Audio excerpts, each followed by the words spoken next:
Magandang gabi mga masters, bali ngayon po ay 3 videos po ma-upload ko po sa aking YouTube channel.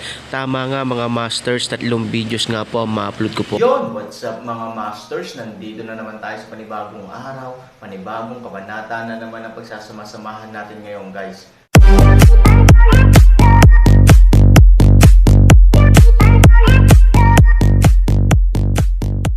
Bali mga masters, kung bago ka pa lang po sa aking YouTube channel, please click the subscribe button, lalong-lalo na po yung notification bell guys, para maging connected pa rin tayo sa isa't isa at maging updated kayo sa mga susunod ko pang video.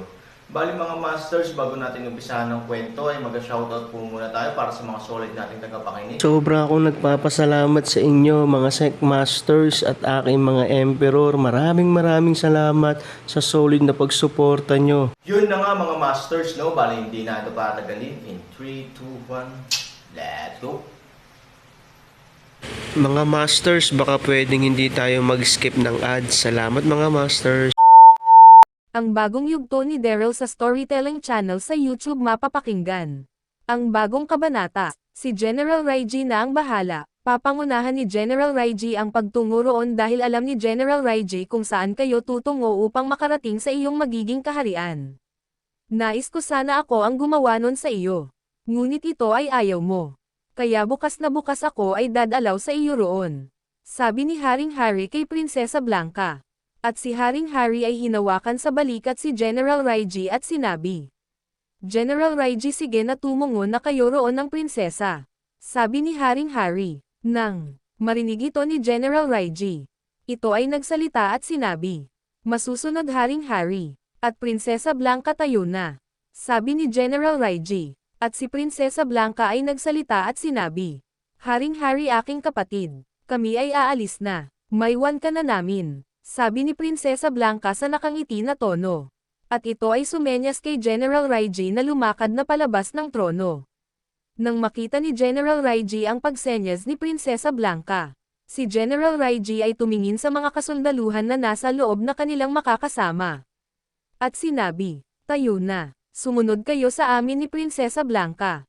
Sigaw ni General Raiji. Nang marinig ito ng mga kasundaluhan, sila ay agad-agad na sumigaw at sinabi, masusunod General Raiji. At si General Raiji ay naglakad na palabas ng trono ni Haring Harry. At ganun din si Prinsesa Blanca. Sa kanilang likuran naglakad na din ang mga kasundaluhan mula sa lahi ng mga Engkanto. Palabas ng trono ni Haring Harry.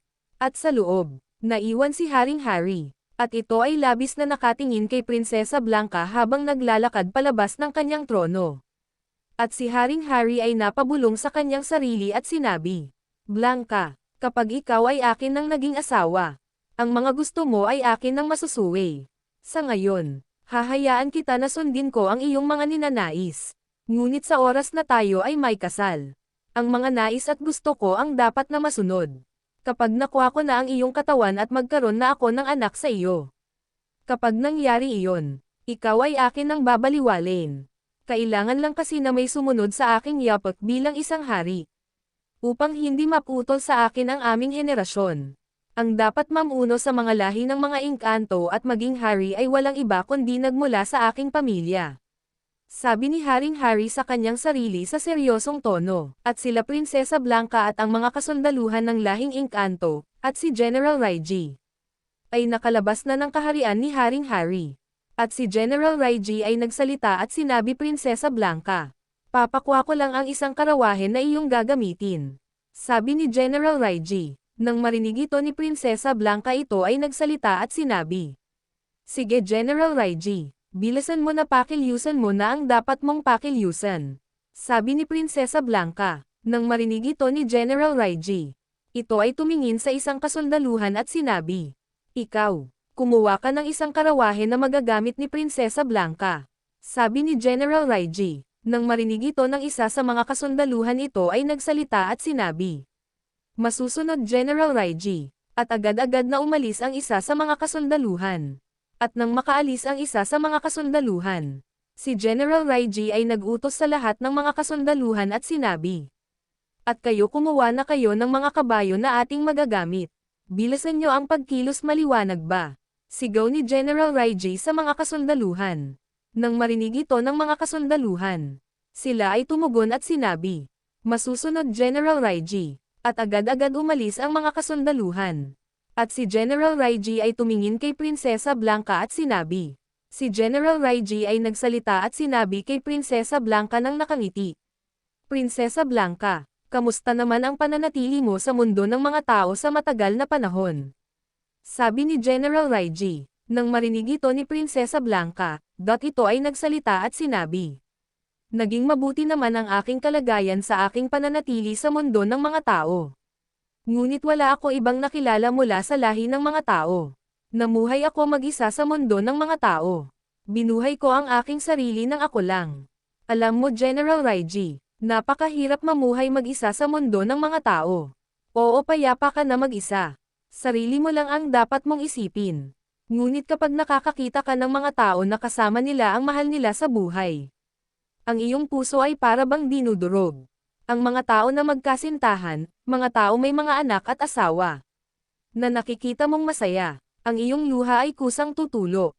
Ngunit, sa katagalan ng aking pananatili sa mundo ng mga tao, naging baliwala na sa akin ang ganun mga nakasanayan ng mga tao." Sabi ni Prinsesa Blanca kay General Raiji. Nang marinig ito ni General Raiji, ito ay nagsalita at sinabi, "Ganun pala Prinsesa Blanca, bakit hindi ka na lang agad bumalik sa ating mundo upang makasama mo si Haring Harry? Kung nakakaramdam ka pala ng selos at inggit sa mga tao na kasama nila ang kanilang minamahal at pamilya, bakit nanatili ka pa sa mundo ng mga tao sa matagal na panahon? Bakit ka nagtiis ng ganun Prinsesa Blanca?" Sabi ni General Raiji sa seryosong tono. Nang marinig ito ni Prinsesa Blanca, ito ay hindi umimik, ngunit, ito ay napabulong sa kanyang sarili at sinabi, "Para saan at, anong dahilan para bumalik ako sa mundo nating mga engkanto? Kaya ako umalis sa mundo na ito, upang makaiwas sa aking kapatid na ganid sa kapangyarihan. At makaiwas na ako ay ikasal sa kanya. Nagtungo ako sa mundo ng mga tao, upang hanapin ko ang lalaking minamahal ko na si Prinsipe Lawson. Nagbaka sakali ako na mahanap ko siya sa mundo ng mga tao. At kung makita ko siya, sa mundo ng mga tao na kami mananatili at bubuo ng sariling pamilya. Dahil kay Prinsipe Lawson, kaya ako nagtagal sa mundo ng mga tao para hanapin siya. Wala akong pakialam kay Haring Harry na aking kapatid. Kaya ako nakakaramdam ng lungkot sa mundo ng mga tao at inggit sa kanila. Dahil kasama nila ang mga mahal nila sa buhay.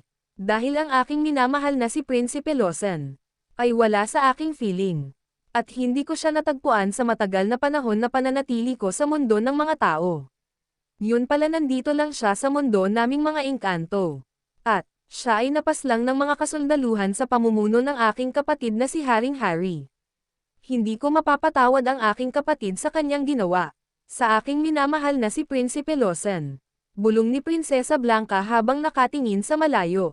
Nang mapansin ito ni General Raiji, ito ay muling nagsalita at sinabi, "Prinsesa Blanca, ngayon nakabalik ka na sa mundo natin mga engkanto.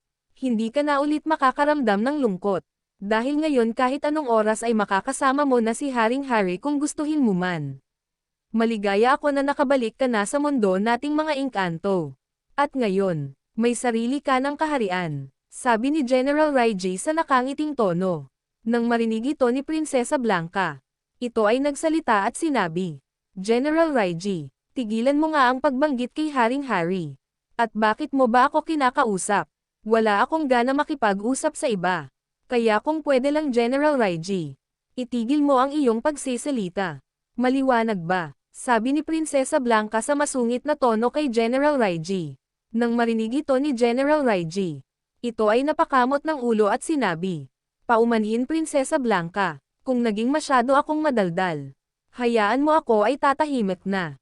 Sabi ni General Raiji. Nang marinig ito ni Prinsesa Blanca, ito ay hindi umimik. Maya-maya, ang mga kasundaluhan na inutusan ni General Raiji na kumuha ng mga kabayo ay nagsidatingan na.